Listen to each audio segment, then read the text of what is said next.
نحمدہ و نصلی وسلم علی رسولہ الکریم۔ ناظرین، آج میں بتاؤں گا کہ اعلیٰ حضرت کو اعلیٰ حضرت کیوں کہا جاتا ہے۔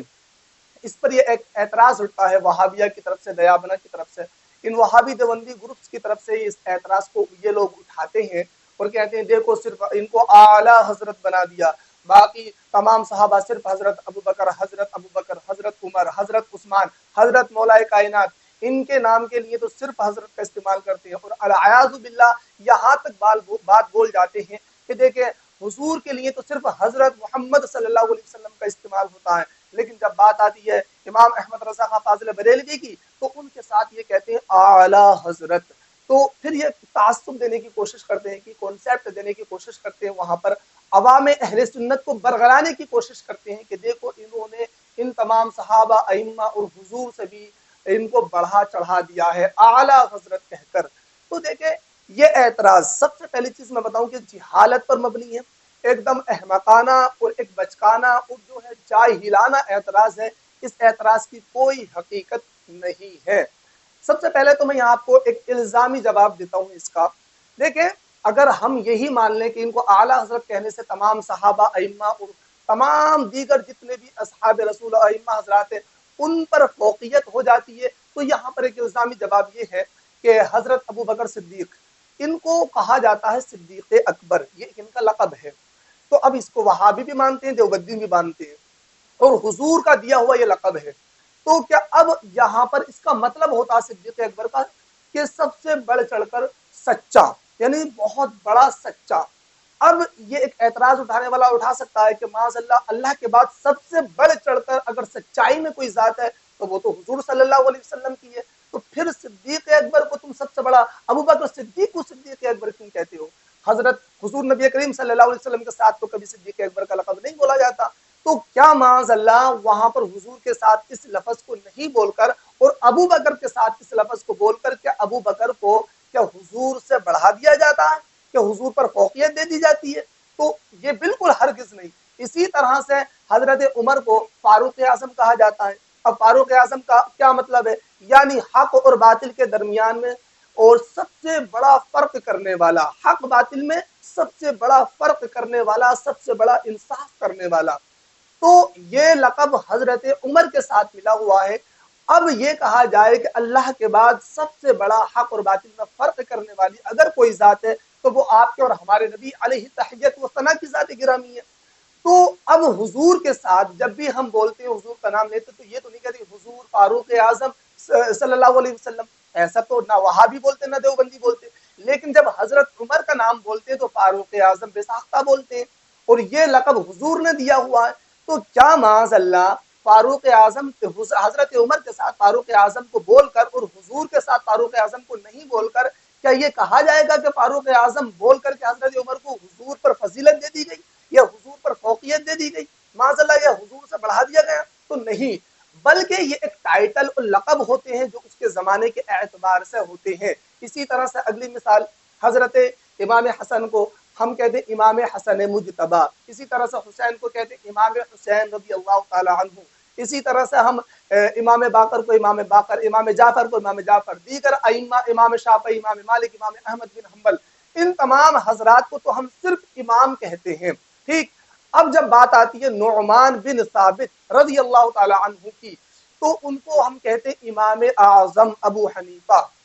اب یہاں پر خیال رہے کہ یہ اعتراض اٹھ سکتا ہے کہ امام حسن مجتبی کو تو صرف امام کہا جاتا ہے، وہاں پر اعظم کا لفظ استعمال نہیں کیا جاتا، اور دیوبندی بھی نہیں کرتے، اور امام اعظم کے ساتھ دیوبندی بھی امام اعظم بڑی خوشی سے استعمال کرتے ہیں، اور اسی طرح سے امام حسین کے ساتھ امام اعظم کا لفظ استعمال نہیں کیا جاتا بلکہ صرف امام کا استعمال کیا جاتا۔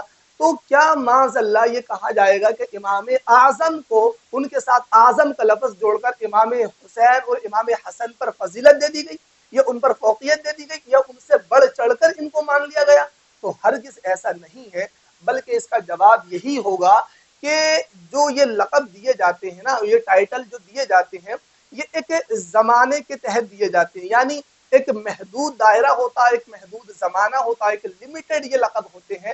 اس سے مراد ہرگز یہ نہیں ہوتا کہ اگر کسی کو کسی لقب سے نواز دیا جائے تو اس سے مراد یہ نہیں اولین و آخرین تمام میں ان کو بڑھا دیا گیا یا تمام پر ان کو فضیلت دے دی گئی، ایسا ہرگز نہیں ہے۔ جس طرح سے حضرت ابو بکر کو صدیق اکبر کہا گیا، حضرت عمر کو فاروق اعظم کہا گیا، یا دیگر تمام کو امام، لیکن نعمان بن ثابت رضی اللہ تعالیٰ عنہ کو امام اعظم کہا گیا، تو یہ ان کو ایک اپنے زمانے کے مطابق اور ایک دوسرے لوگوں کے تقابل کے مطابق ان کو یہ لقب دے دیا جاتا ہے۔ تو اس میں یہ نہیں ہوتی ہے کہ معاذ اللہ پہلوں پر فضیلت دے دی گئی ہے جو ان سے بڑھ چڑھ کر ان کو مان لیا گیا۔ اسی طرح سے کسی کو اگر کوئی جو ہے لقب دیتا ہے، کیا ہوتا ہے کہ زمانے میں جس کے اندر کوئی ہستی ایسی ہوتی ہے کہ اس کو کوئی خاصیت ہوتی ہے، کوئی ایسی کوالٹی ہوتی ہے، تو اہل علم اس کو جانچتے اور پرکھتے ہیں، اور اس جانچ اور پرکھنے کے بعد میں کیا ہوتا ہے کہ اس کو وہ لقب دے دیا جاتا ہے کہ یہ محدث اعظم ہے، کہ یہ مفسر اعظم ہے۔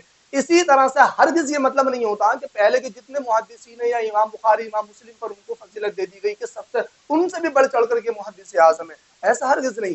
جیسا کہ مان لو اب وہاں دیوبندیوں نے بھی تو اپنے اشرف علی تھانوی کو حکیم الامت کا لقب دیا ہوا ہے، حکیم الامت۔ اب در حقیقت اگر دیکھا جائے تو حقیقی معنی میں حکیم الامت تو حضور ہی کے لیے ہے۔ امت کے حکیم کون ہو سکتے ہیں؟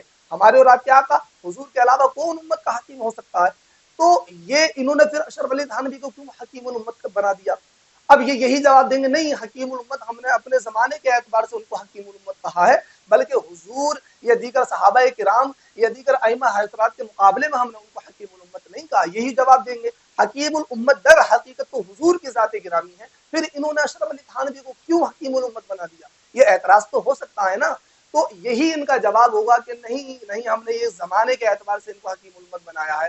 اسی طرح سے اعلیٰ حضرت کیونکہ اپنے زمانے کے اعتبار سے جو ہے اپنے علوم و فنون اور اپنے ذہانت اور اپنے تقوی میں تمام طرح سے بڑھ چڑھ کر تھے۔ آپ جو ہے بیک وقت حافظ بھی تھے، قاری بھی تھے، عالم بھی تھے، مفتی بھی تھے، اور مجدد بھی تھے، محقق، محدث، مفسر، مؤرخ، تمام کوالٹیز جو یہ بیک وقت جب آپ کے اندر شاعر بھی تھے، عاشق بھی تھے، ان چیزوں کو دیکھا اور اہل علم نے یہ چیز جب پائی آپ کے اندر تو بے ساختہ آپ کو کہا کہ تمام اس زمانے میں جتنے بھی تھے، کہا کہ سب کے سب حضرت ہیں، لیکن آپ اعلیٰ حضرت ہیں، چونکہ آپ تمام سے بڑھ چڑھ کر تھے اور کوالٹیز۔ اب اچھا اعلیٰ حضرت سب سے پہلے کسی ایرے گہرے چلتاؤ جو ہے راہ چلنے والے نے نہیں کہہ دیا کہ یہ اعلیٰ حضرت ہے، بلکہ اعلیٰ حضرت جو لقب ملا ہے یہ وارث دیوا سے ملا ہے۔